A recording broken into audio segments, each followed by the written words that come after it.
No, pa začnimo. Za papir si lahko vzamemo kar navaden tiskalniški papir, čist bel. Lahko pa, če imamo, tudi vzamemo kakšnega barvnega.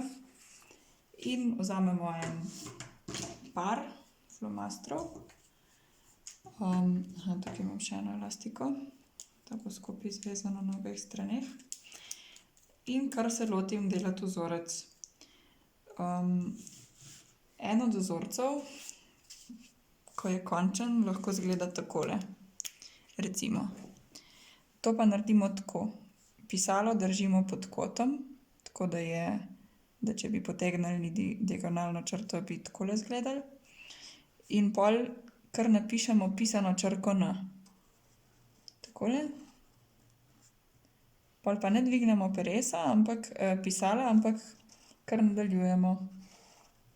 Tako. Nič hudega, če se vmes kje zmotimo, pa če je samo valovček, to nam v bistvu samo pomaga narediti en vzorec. In kar nadaljujemo vrstico za vrstico. Tako. Tako je recimo s črko N. Lahko pa naredimo potem vmes še kakšen drug vzorček, pa vzamemo drugo barvo, ki je malo svetlejša, zato da poživi, pa naredimo takole en krogec. Takole. Tako. Pa jih kar malo razporedimo naokrog. No, to bi bil recimo lahko en vzorček. Pol ta drug vzorček je lahko črka C. Se pravi, takole.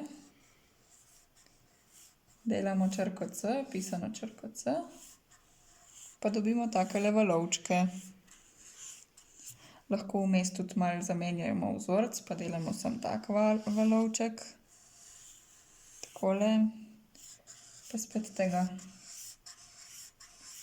Tako. Kot boste videli, če boste na začetku probali, kako se vam flomastri razmažejo, boste videli, da se eni malo manj razmažejo kot drugi.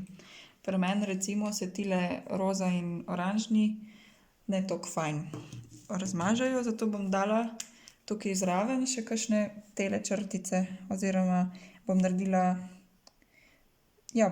kar črtice, takole navpične. Takole. Tako. To si lahko izmišljujemo to imamo tisoče možnih načinov, kako naredimo papir.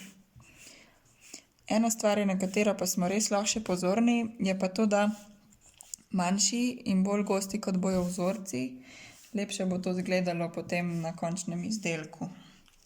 Ker če je velik vzorec, tako kot je tukajle recimo, ko bomo izrezali krogec ven ali pa kakšen kvadratek, bo veliko belega praznega prostora vmes, pa mogoče ne bo toliko fajn. No, poglejmo si še en vzorec. Poprobajmo še z zeleno pa rumeno. Takole. Pa naredimo valovčke. Tako. Pa naredimo mogoče kakšne srčke tukaj vmes. Ta kombinacija bom pa malo poskusila, kako bo to izgledalo. Niso glih take običajne barve skupaj. Tako.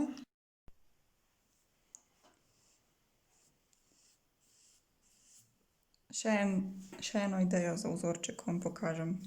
Če naredimo takole valovček, pa ga priključimo naslednjega isto, dobimo takele, kot neka vrv je, ali pa neka prepletena stvar. To bi tudi lahko bilo še zanimivo. Tako. Če ne pa poiščete sami čim več načinov, kako to narediti. Zdaj pa sem si pripravila en lonček z vodo in krtačko, lahko pa tudi čopič. In bom te vzorce tako pošpricala, da se bo potem flomaster razmazal in se bojo te barve malo med sabo prelivale.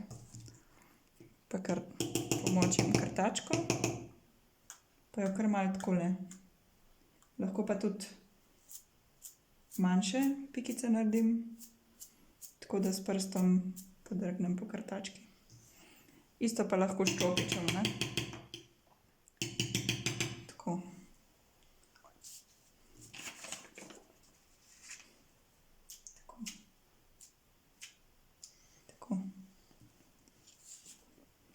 In zdaj to dam, da se posuši.